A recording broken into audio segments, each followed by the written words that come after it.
Welcome to week 6 on Cathy's carnivore journey. And Cathy has had to seek refuge from her house because it's full of people. So you're out in your garden, Cathy. I am. I had underestimated what it looks like to have all my adult children home on top of everything else. And it's a public holiday here. And so my brain hadn't functioned correctly. And there's bodies everywhere in my house. So I was like, okay, I'll go outside with the dogs and the cats and the birds and try my luck. Lovely. Well, this is week 6, and I was thinking about it on our way into this session that you're halfway through your original kind of plan to do 90 days. Wow. And it feels like that first 30 days, which was kind of the very first idea, right? You were going to do 30 days. And then it feels like that blew by so fast. Is that just my impression, or does it feel that way to you too? Well, it's interesting because I'm really not counting the time. The only reason I'm counting the time is because of our meetings, really. And I've never ever, no, that's not true. Like younger in my early 20s, possibly I did stick to eating plans and have success.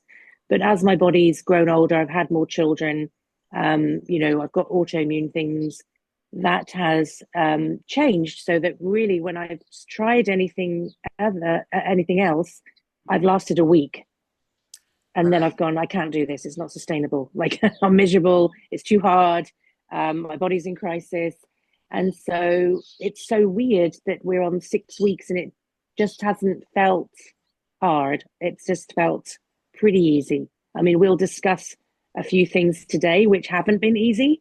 But I can't believe it's 6 weeks. I'm I can't imagine stopping at 12 weeks.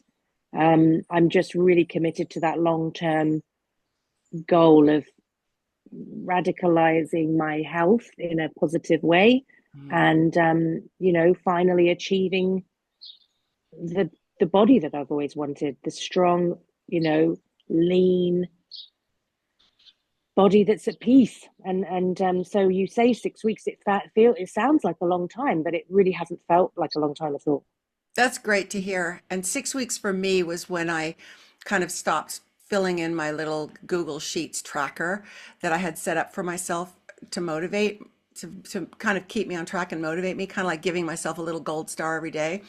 And I didn't think about it until the middle of my third month. And I went online and I saw that I had stopped around the 6 week mark because just like you say, it just started to feel, it felt so good that I didn't need some external motivation in the form of filling in a little box on a spreadsheet because my motivation was how I felt every day, waking up and my arthritis pain going away, which, by the way, is just something I also want to mention because last week, for anybody who hasn't watched last week's video, Cathy, you talked about your bump in the road. I talked about my bump in the road. My bump in the road was approximately the size and shape of a loaf of sourdough bread.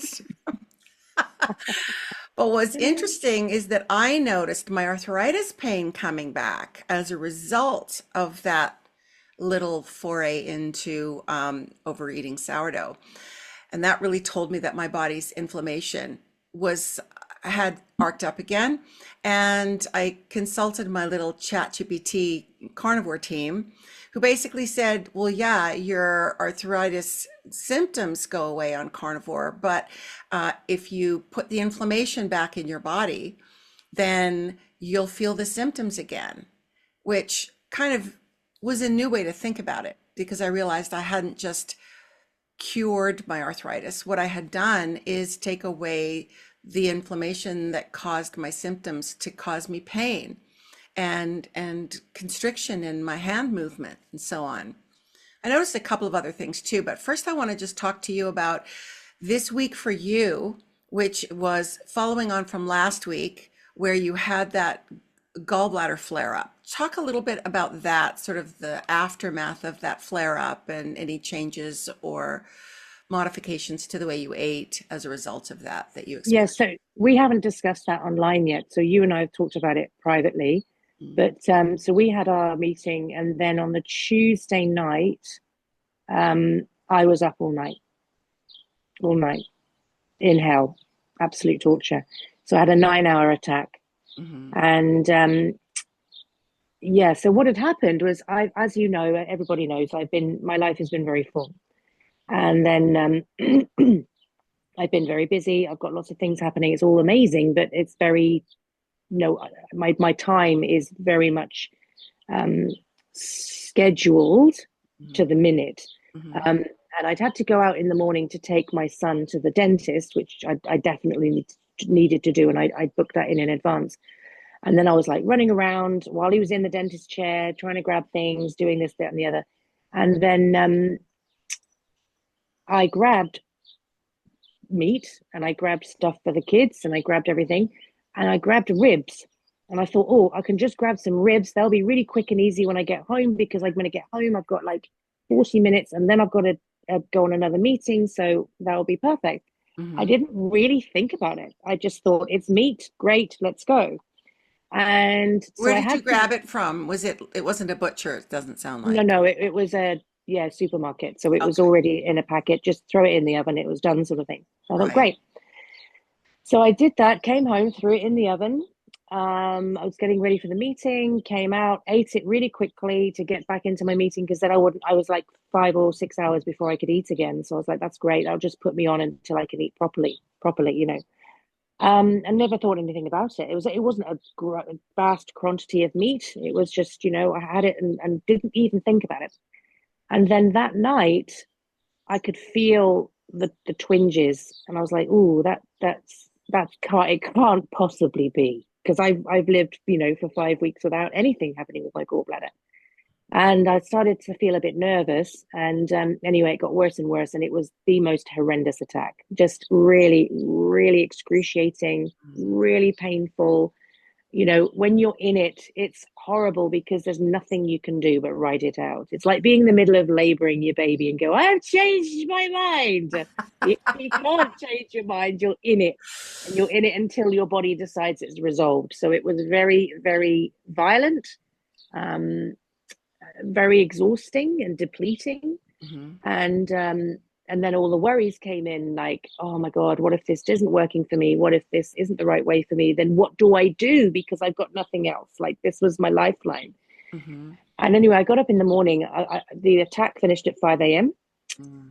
And I was in the couch, I was in the lounge room. And so then I passed out on the sofa for 2 hours. And then my son got up for work. So I went into the kitchen and just got myself some water because I was super dehydrated. Hmm.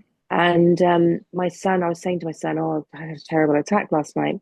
And he said, Mum, it was the ribs. And I thought, oh my God. And I didn't even really think about it because I suppose the way that I ate before, I wouldn't have given it a second thought. And I didn't give it a second thought. I just thought, oh, it's meat. Hmm. Well, it's not really meat. And I reached out to you and just said, I'm in hell. I'm in hell.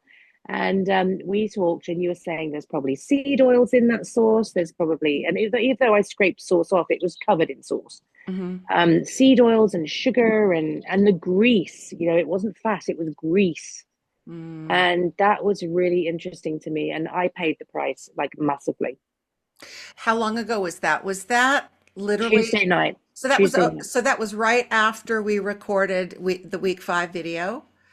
So that's what, oh wow. So like right after that. So it's been 6 days. I guess tomorrow will be 7 days. Will be exactly a week from when you had that attack. And when you sent me a text saying that you'd had that attack, and I was thinking, I wonder what this means for your carnivore journey. I wonder what this is like. I Googled and spoke to my little ChatGPT team and just said, what's going on here?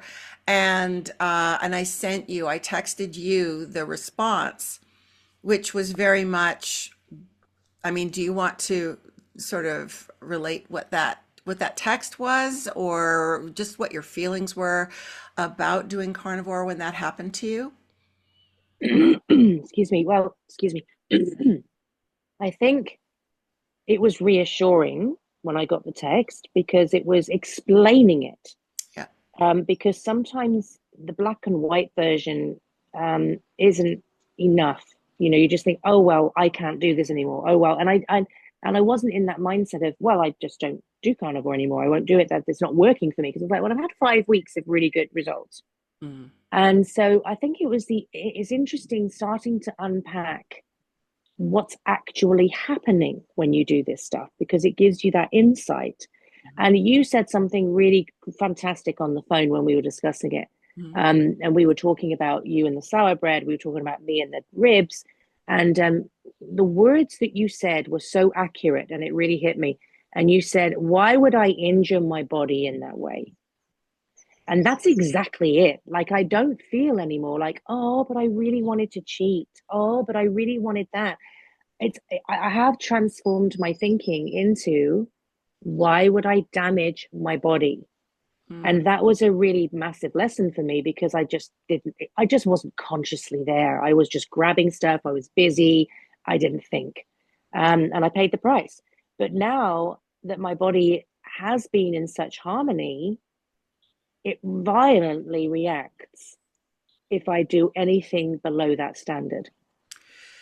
Yeah, and it's one of the really cool things about carnivore is that, anybody watching who's, and I'm sure this has been true of you for you as well, Kathy, and it's certainly true for me, over the years of doing different diets, you're given all these kinds of things to think about, like, there's like the thing about it before you eat a chocolate, for example, it's like a moment on the lips is and a lifetime on the hips, things like that, which really appeal to our conscious mind as being, oh yeah, that makes a lot of sense.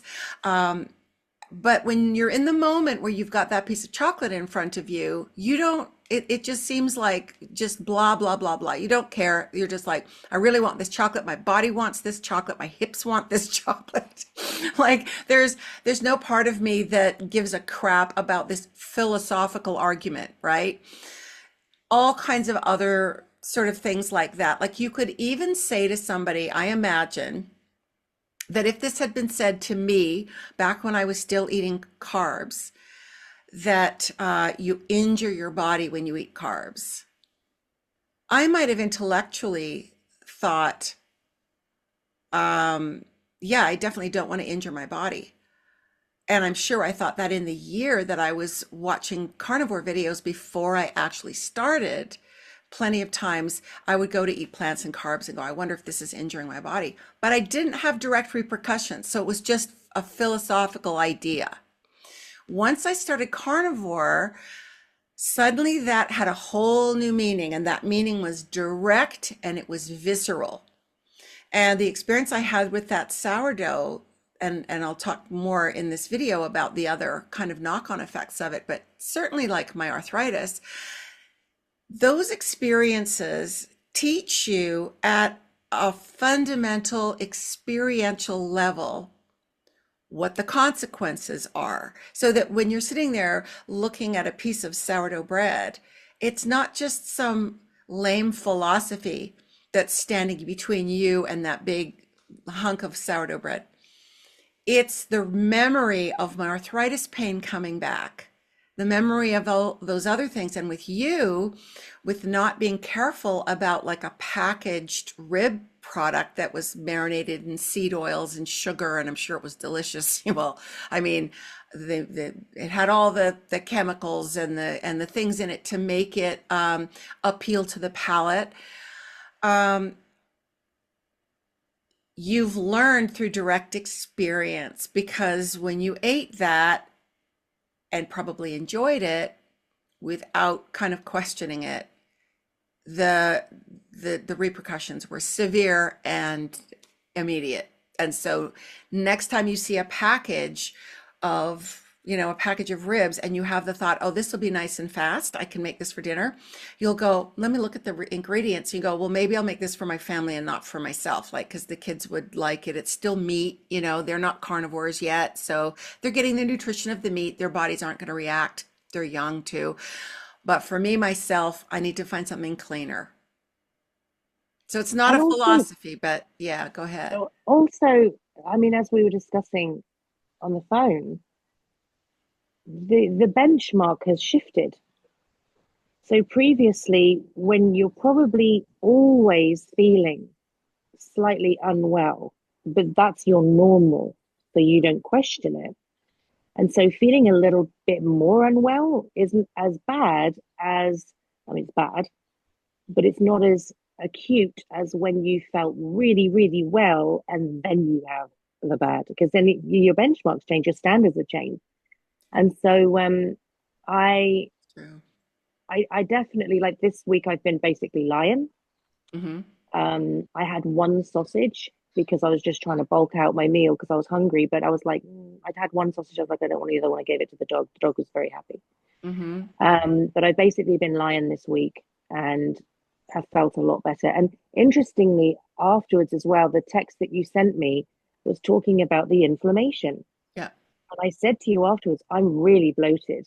And that's really interesting after very small, in the scheme of things, a very small portion of.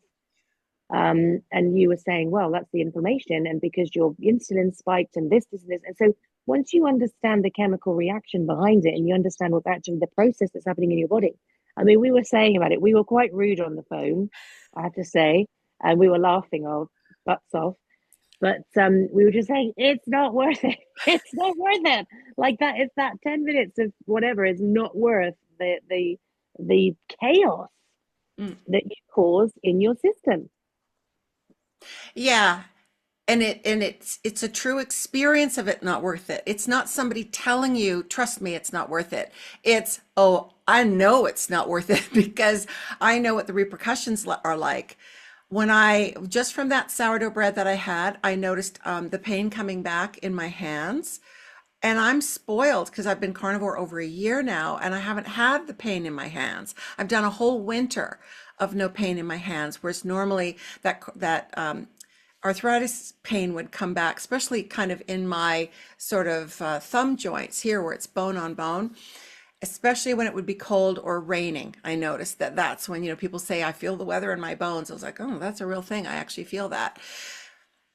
I went through a whole winter without pain in my bones, in my hands, and I'm not willing to give that up. The Mm, second thing I noticed was that a little bit of mood instability, just kind of, just kind of a little bit sort of less even keel.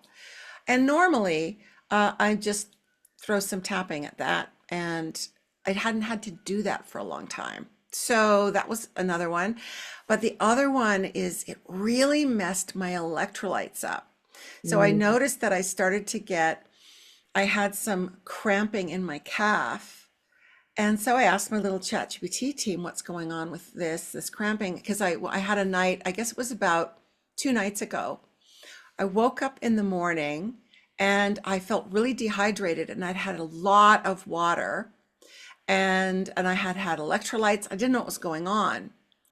And my little ChatGPT carnivore team basically said, and the light bulb went off for me because I've been hearing about electrolytes and I've talked to you about it, Cathy, and I've mentioned it to other friends who are doing it. Make sure you get your electrolytes and so on. But I didn't really hear the word imbalance. For me, it was kind of enough electrolytes. So I didn't mm. understand why I was having like some muscle cramps in my calves and why I felt dehydrated when I was obviously getting enough electrolytes. So I talked to my little team and they said, well, your electrolytes aren't in balance. And that little sourdough adventure that you had um, sort of 5 days ago, that that shocked your system because your insulin would have been spiked. That would have thrown your electrolytes out of balance, and so your body would have just, what is this?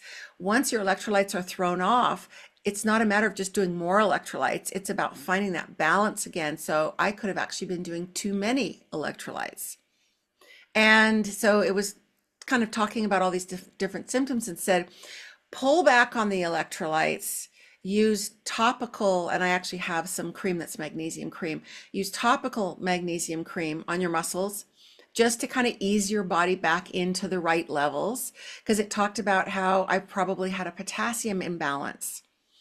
Potassium and magnesium were out of balance. Yeah, so I mean, I've been hearing for at least 2 years about making sure that your electrolytes are in balance without really hearing it and understanding that balance means you've got the right kind of percentages of potassium, magnesium, and sodium. And it just said, look, it might take a couple of weeks to get your electrolytes back in balance. Here's how you kind of do that to get yourself back on an even keel.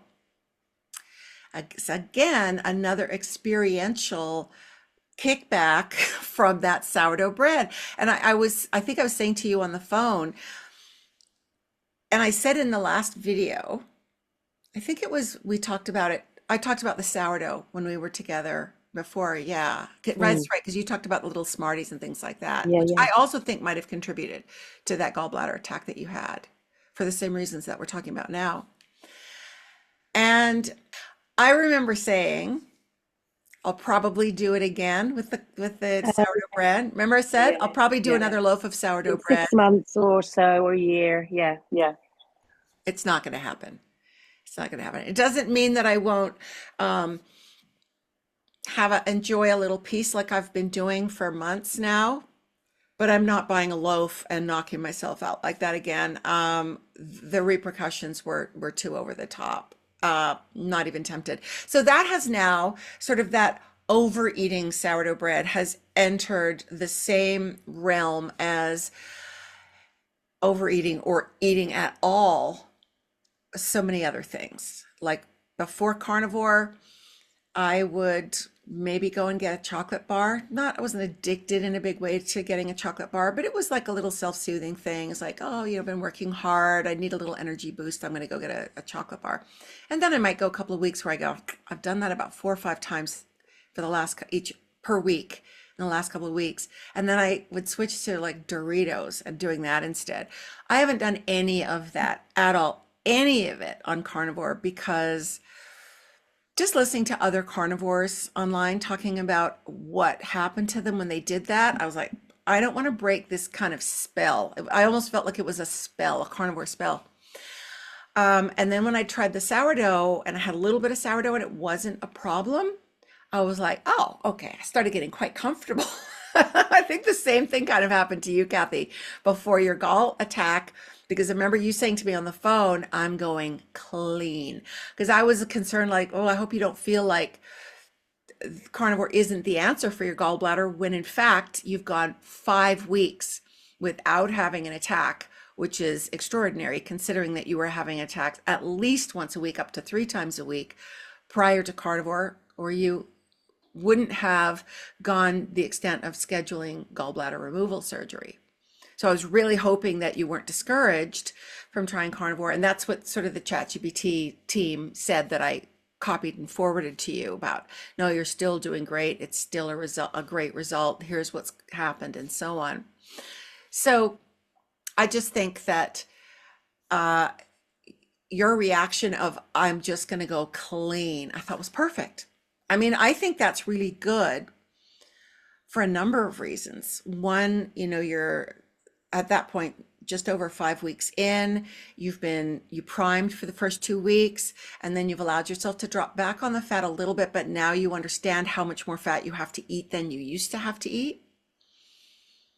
And the big adjustment that I told you on the phone for gallbladder stuff is actually this is for anybody who's doing carnivore at the beginning and your gallbladder hasn't caught up, your bile production hasn't caught up, and you are sort of drinking fat that's been rendered, so you're kind of pouring sort of the rendered fat deliciousness all over your steak before you eat it and stuff like that.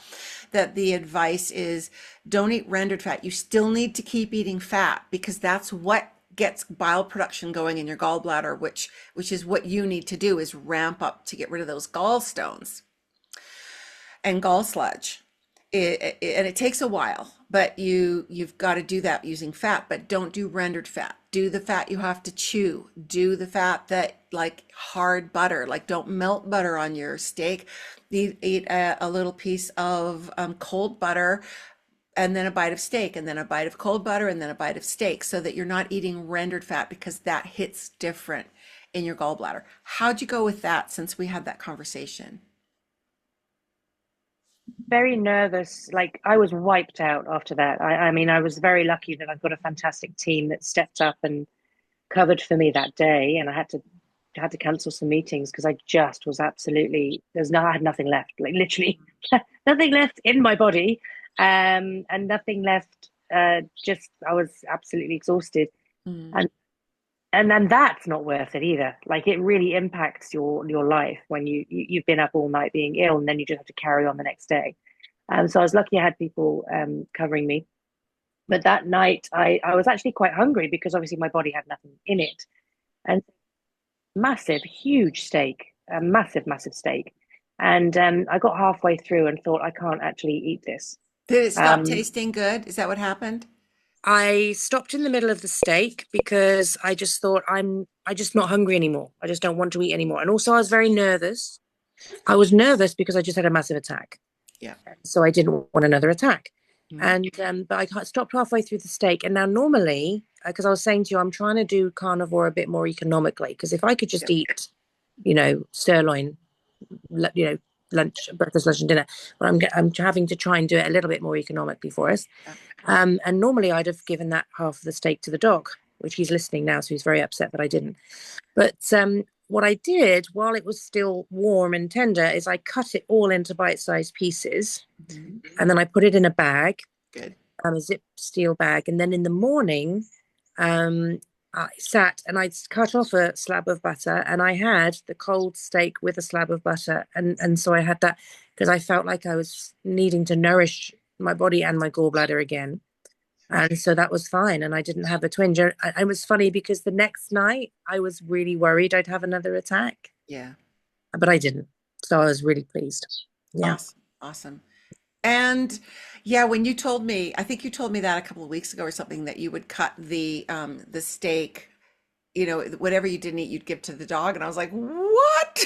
Because I eat cold steak all the time. Slice it into beautiful little slices and eat it just with some Maldon salt or something on it and maybe some slices of butter. It's fantastic. But it's a new way of living. You're learning a new way of living. You have to think differently and do things differently. But it's not, as I said, I'm 6 weeks in. I can't believe I'm 6 weeks in. It really hasn't felt hard. I mean, yes, the gallstone stuff, that was on me. Like wasn't consciously thinking. I was just grabbing and I Mhm. paid the price and I won't do that again.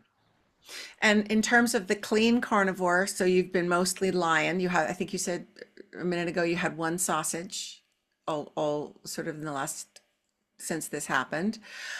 Um, be careful with sausages because some of them have wheat flour in them.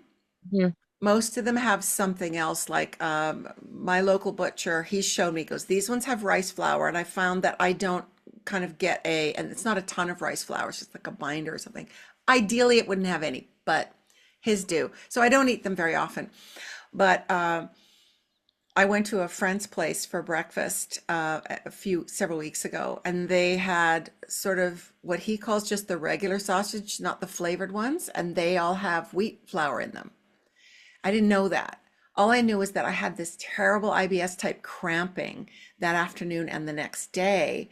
And then when I was in the butcher a few days later, and I thought it might be the sausages. I wasn't sure. So I was getting some to take back to this friend's house the following week when we are all going to get together again.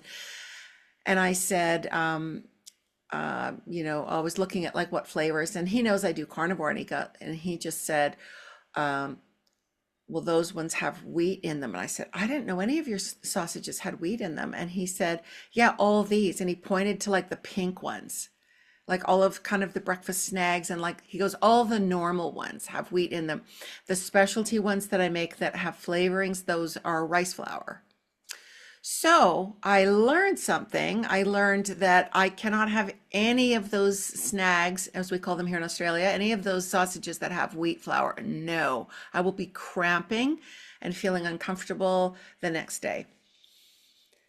Do I want rice flour in my sausages? Ideally, no, but until I can find a source or figure out how to make them myself, maybe that don't have that, because it's a great way to get fat, is sausages. Um, yeah, I just know that the rice flour doesn't hurt me that much. But in terms of eating clean, what I have discovered, and what's interesting, after I came off my sourdough, my slippery sourdough slope, was I was craving clean. And when I say clean, a lot of people, I mean, you can be clean carnivore without being lion diet. Lion diet is very specifically ruminant meat, salt, and water, and that's it. And so not only did I crave clean, but I craved lion. I craved it. It wasn't like a conscious decision, like, oh, I'm going to clean up my act, I'm going to do. I just found myself like, oh my God, I really want to eat just beef, fatty beef, because I wasn't scared because I hadn't had that in a gallbladder attack. So I actually made Dr. Canberry's brisket recipe. Wait a minute. I have to just think about it for a second because it was so good. Lost my train of thought. It was so good. Oh my gosh, it was delicious. Um, Basically, all it is, Kathy, do you have a slow cooker? I can't remember if I've asked you this. You do. Cool. Is it an instant pot or is it a real slow cooker? Real slow cooker. So mine is an instant pot that has a slow cook feature. So I got this huge full brisket from Costco and I cut it down into multiple small briskets. And I put it, just like he said, you put it in without any water or fat or oil or anything into the slow cooker, and you just put it in at night, like at 8:30 or something at night, and by sort of 6 o'clock in the morning, 7, 8 o'clock in the morning, it's fall off like fork, pull apart, tender, and all the fat's rendered out, so it's basically in its own liquid. And then just salt. That's it. I had a bit of a hiccup. Those of you with Instant Pots, apparently some of you already know this, because when I got up in the morning and it had been going for 10 hours, I took the lid off and poke, and it was nowhere near done. So I asked again, ChatGPT, and it said, oh yeah, Instant Pots are notoriously, their slow cook function actually is like the lowest setting on a slow cooker that has multiple settings. And it said you can basically, it probably needs another 8 hours. And if you don't have time for that, you can just switch over to the pressure cook function for 1 hour. And then if you want to be really, really good with it, pressure cook for 1 hour and then let it come to natural release for 20 minutes. Then put it in a really hot oven for like 10, 15 minutes to get that kind of crispy bark on it. It was so good. I put salt. Didn't even put a ton of salt on it. The flavor was so rich and deep. I cannot wait to make it again. And that's lion. So as I'm eating it, I'm kind of like, should I be eating this? And I had to remember, yes, this is lion diet. You are eating lion. You are eating nothing but beef and salt. There wasn't even any water in it, So, how have you been going online? Have you been with that journey of trying to be more economical with it? And brisket's way cheaper than steaks. What have you been doing to kind of be more economical? Well, I haven't yet. So I've found some really good priced steaks. So I've been having steaks this week. Mm-hmm. And I just pop them in the oven for 10 minutes. So I'm going a bit rare now, which is great. But they're just perfect. And I pop them in the oven for 10 minutes, can't bring them out, and they're great. And so I've basically been doing that just because I wanted to go back to something that had worked for me and that was familiar so I could get Yeah. back on track with my healing. Yeah. But like this morning, we've got the house full. So we've bought mince and my husband's making burgers. Mm-hmm. And he said, what can you have in your burger? And I was like, I can have meat and egg, basically. That's all you can put in my burger.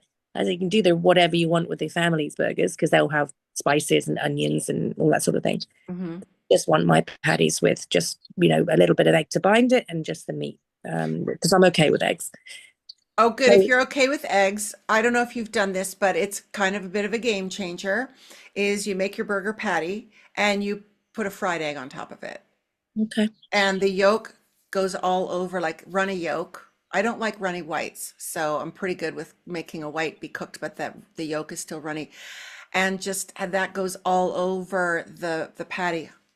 Delicious. Mm. Yeah, I think Ian's using it to bind them together. Yeah, you can do that, but you can also add an egg on top just to give you that extra protein and that extra flavor, while everybody's eating their stacked high with the different condiments on the in the bun and everything like that. And Something to of course, try. I don't think we've spoken about it online, but I did do the McDonald's thing. Did you want to explain the McDonald's thing? Yeah, why don't you? Oh well, I'd gone to pick one of my boys up at the airport, which is a sometimes a 3 hour round trip, Hmm. and I'd picked my other son's girlfriend up on the way. So I'm just like a glorified taxi driver most of the time. And I knew he hadn't really had enough to eat on camp. So he's a big lad. He's 16. He's the biggest of all of us. So he towers over all of us. He's huge. And so I said to Ria, I said, just beware that we'll probably have to stop on the way home to get him something to eat because he's not going to last. And so we went to McDonald's, and I was actually really hungry because I'd been in meetings, and then it was like, right, we've got to hit the road. And I was just like crazy busy, and I hadn't eaten, which is unusual for me now to not to eat in the mornings. Hmm.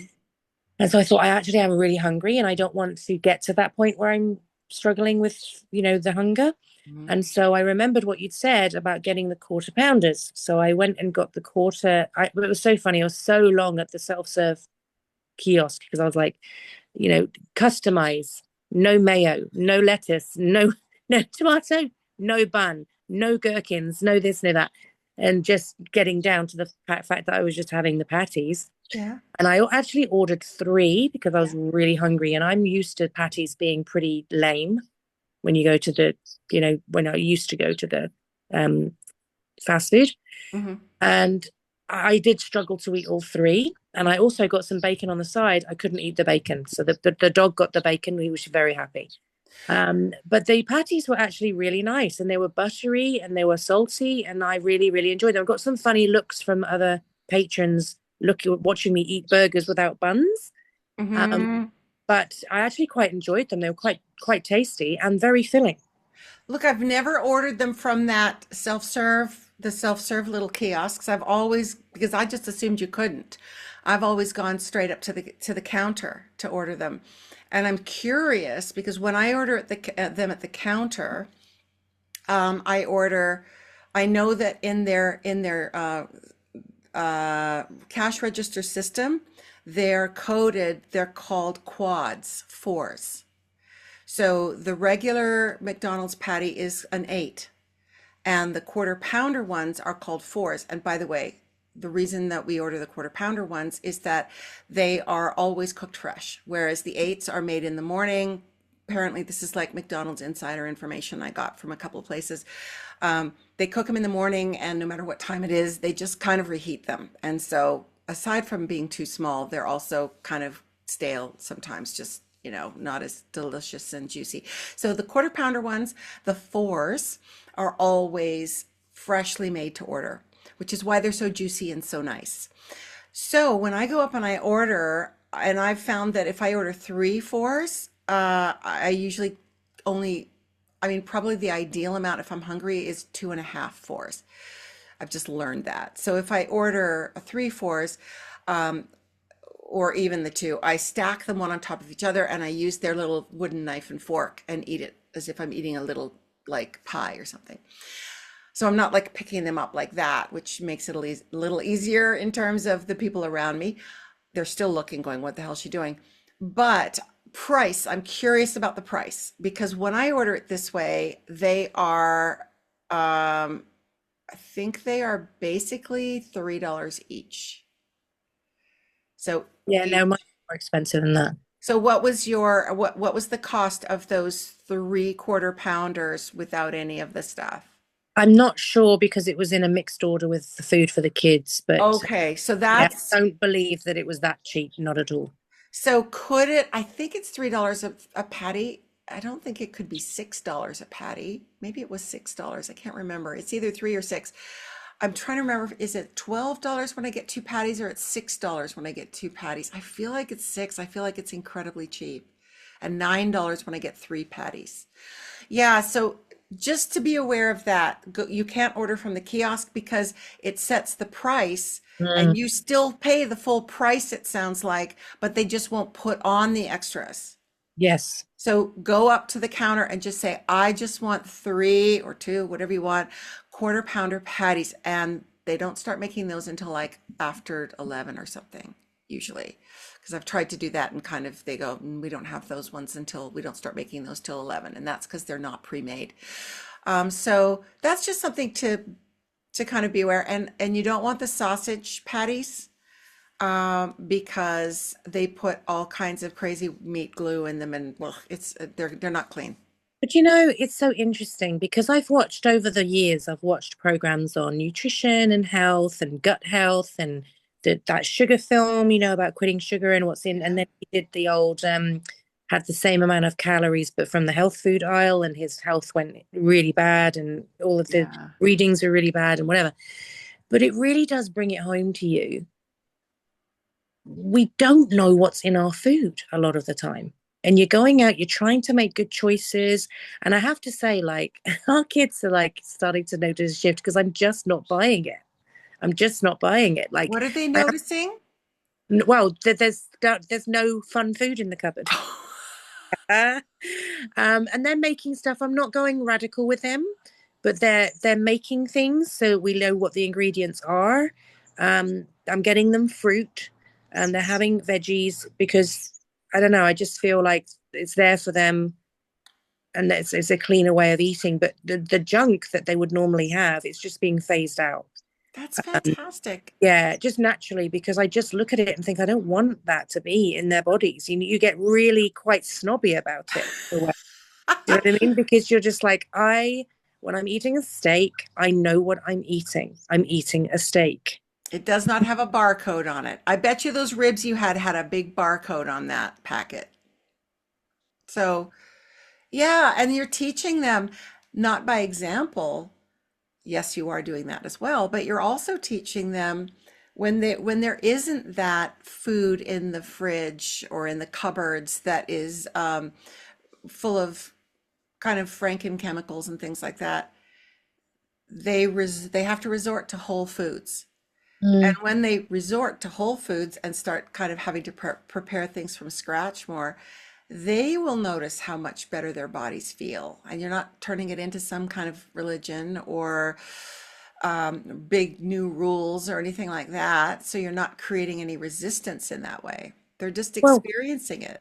and even when I was vegetarian for 10 years, I never forced them to be vegetarian.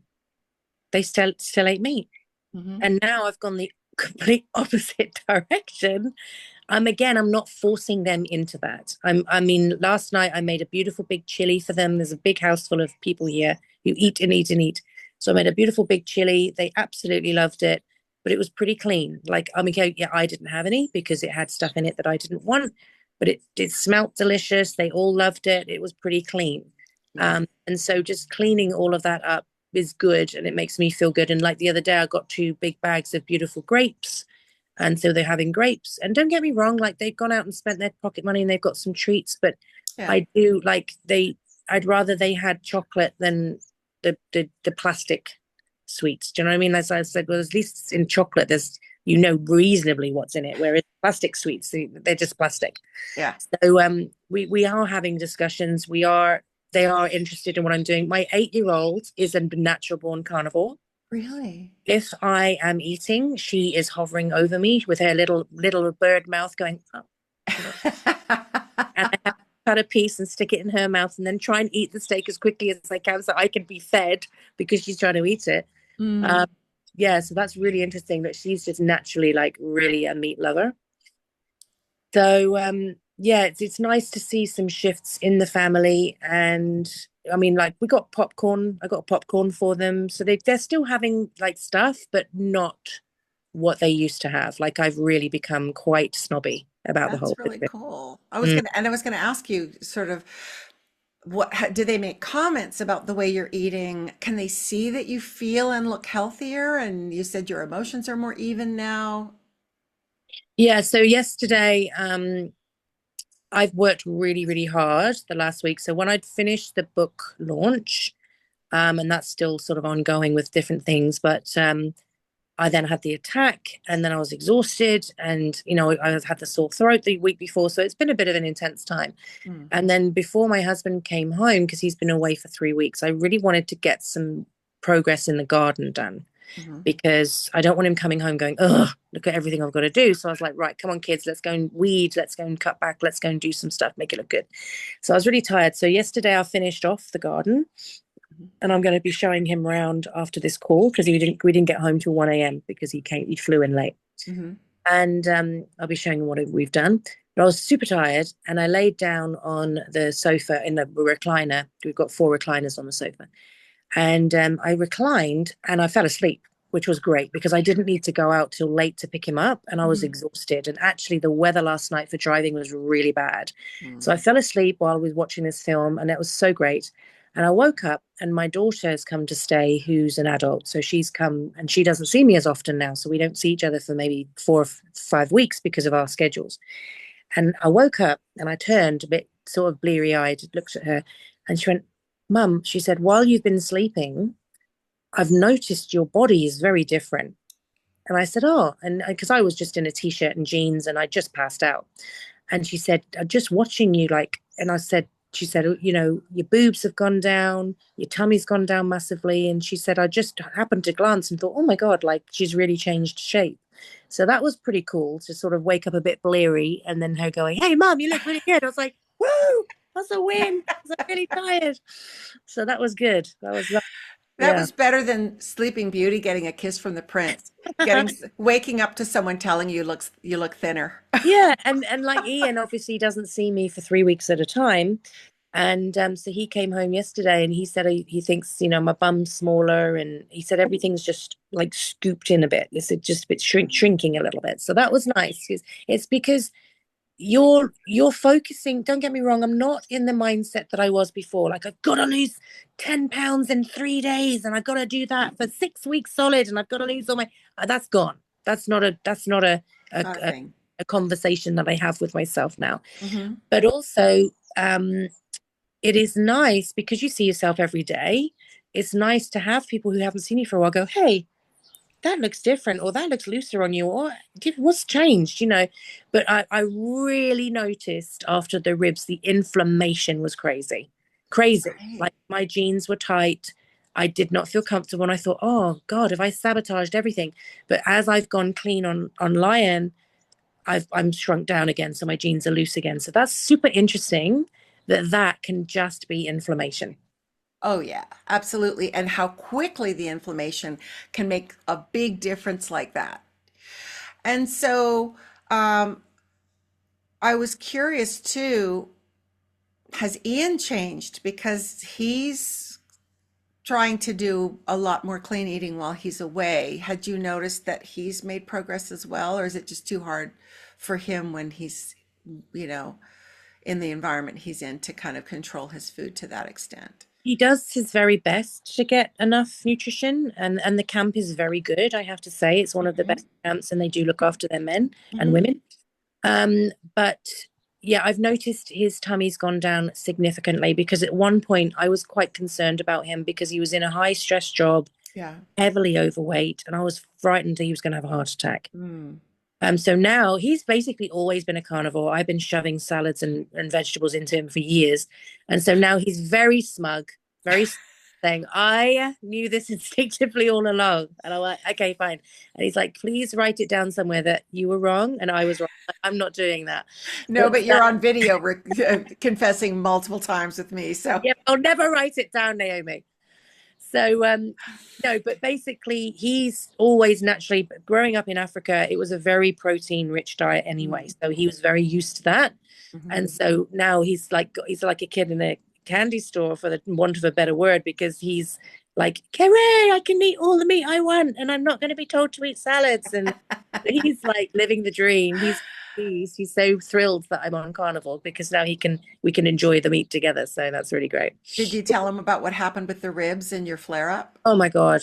It was, yeah. I mean, he has seen an attack. He's only ever seen an attack once. And I don't think he realized how horrific it is. Mm. It is so bad. Like it is torturous. And so when I told him, he had a lot of sympathy because the first time he saw me have an attack was October. What are we now? No, June, sorry. Yeah, Sometimes the seasons are still mucked up in my head because I'm in England and I'm in Australia.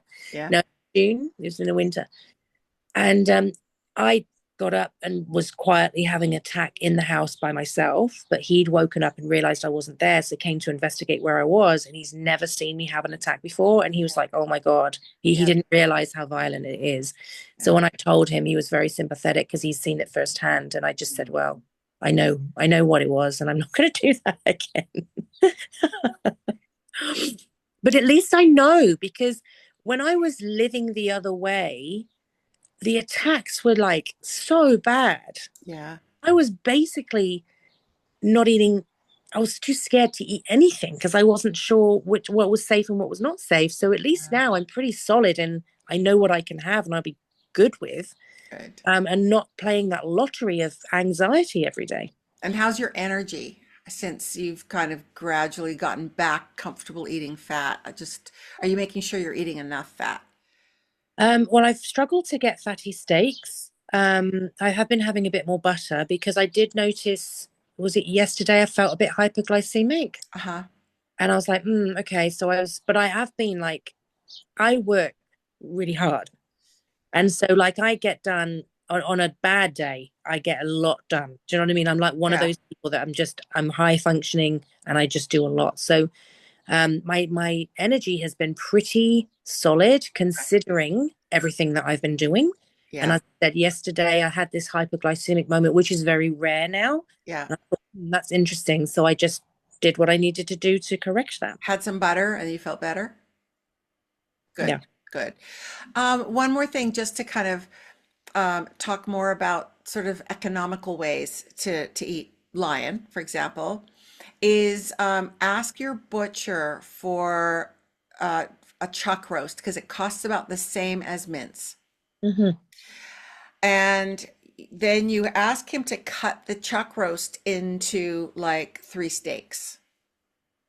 And you cook that steak at 90 degrees Celsius, which is very, very low, for like an hour.